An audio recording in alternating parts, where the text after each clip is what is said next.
Can Duane say something about this meeting those who have passed on and interacting with them and all that stuff so that I may transmit this information to her?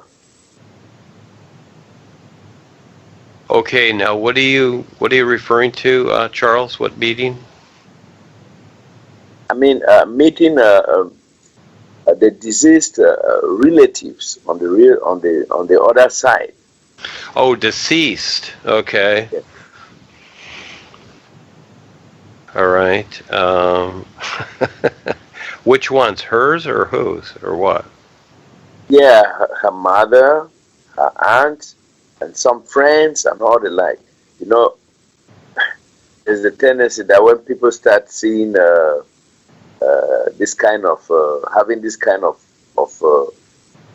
real side experiences, uh, they might think that maybe there's something abnormal, something maybe they are about to check out of this life too, or something like that.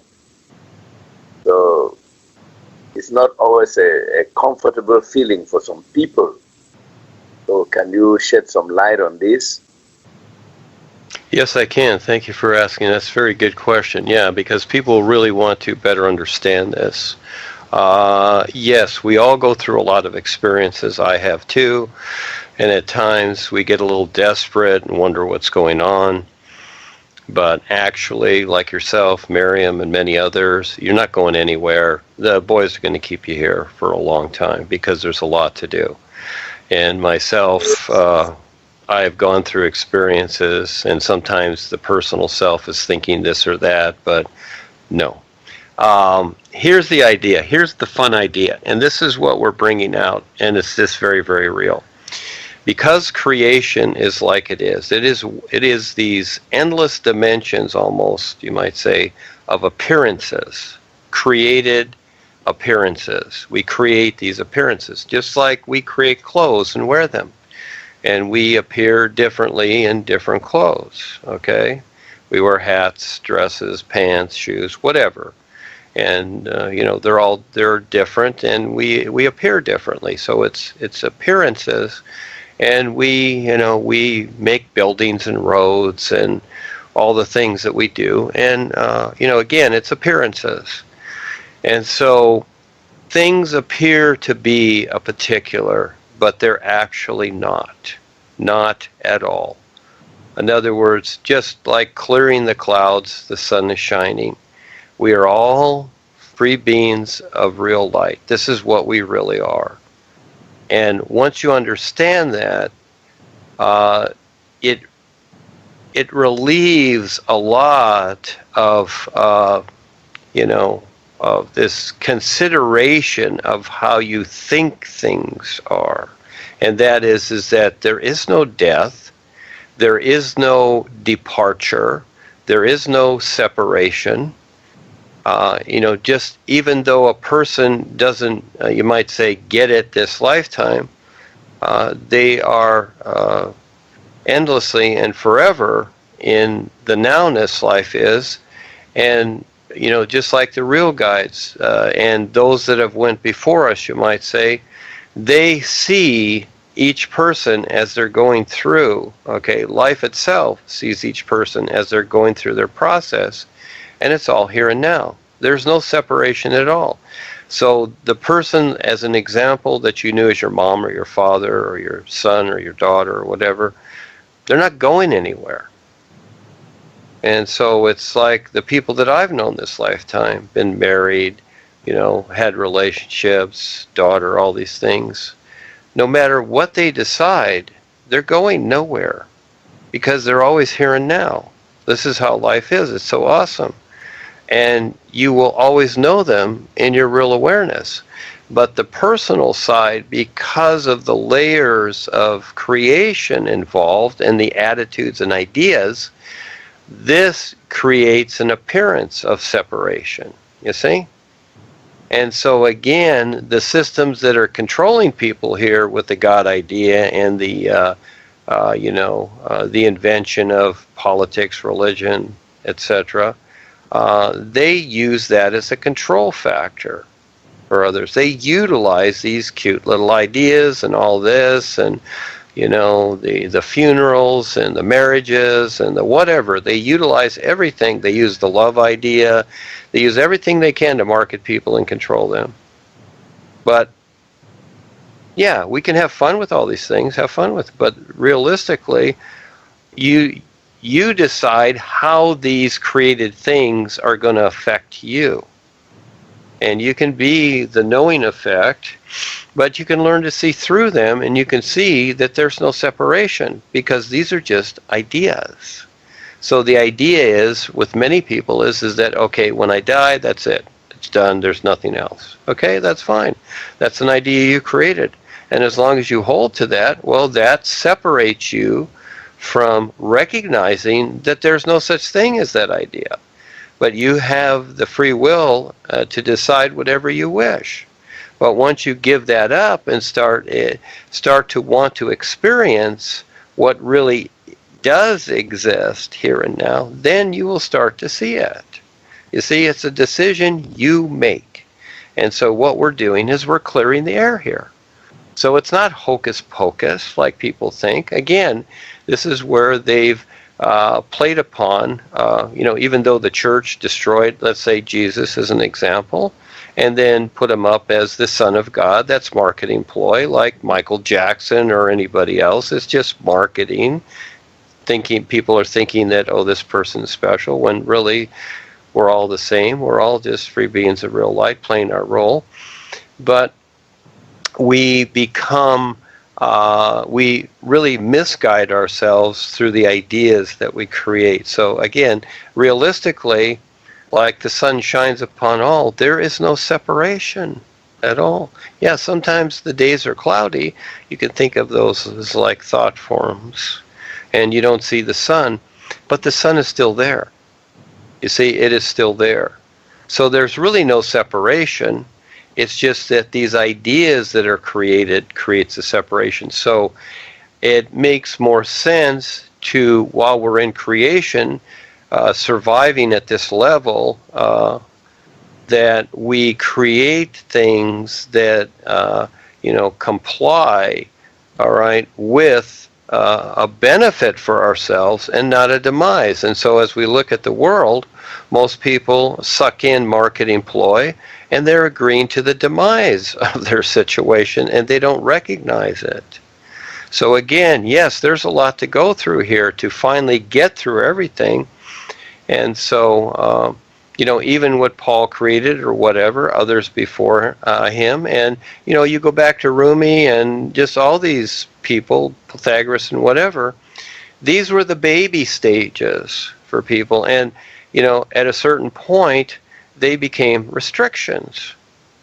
And so when people pass around old philosophy and whatever, it's fun to do it, but I like to use humor instead of old philosophy, because again, those are things in that time, and they really create barriers and restrictions. They're not what people think. So when Harry's up there on stage giving his speeches, it's his old philosophy is what he's doing, and it implies taplining, because it's not working, because life does not back him. So, yes, there is no separation of anything. And these ideas and feelings that Miriam is experiencing are simply reactions within her inner bodies. In other words, she's facing herself and all these unconscious things that she's held on to. You see? So it's kind of like in your house where you sweep the dirt under the rug. Well, after a while, you got a heck of a pile there that you're tripping over, and you got to face it at some time and just get rid of it. And so that's all. Just learn to face yourself. And you know what? Then you can clean out everything.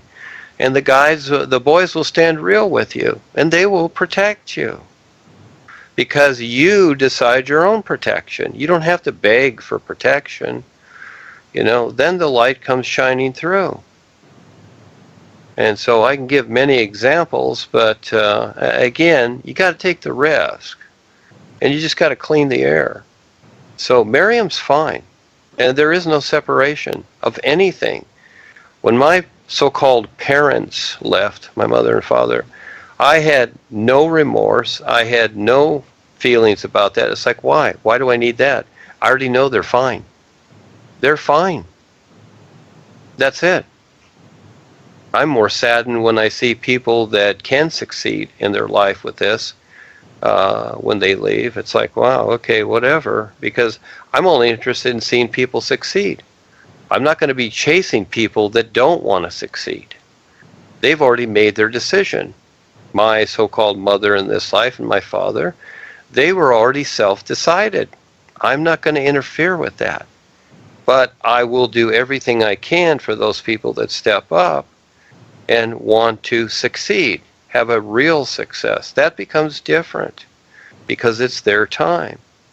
But then all of a sudden, when they usually just take the knowledge and go off and do their own little thing, well, then go do it.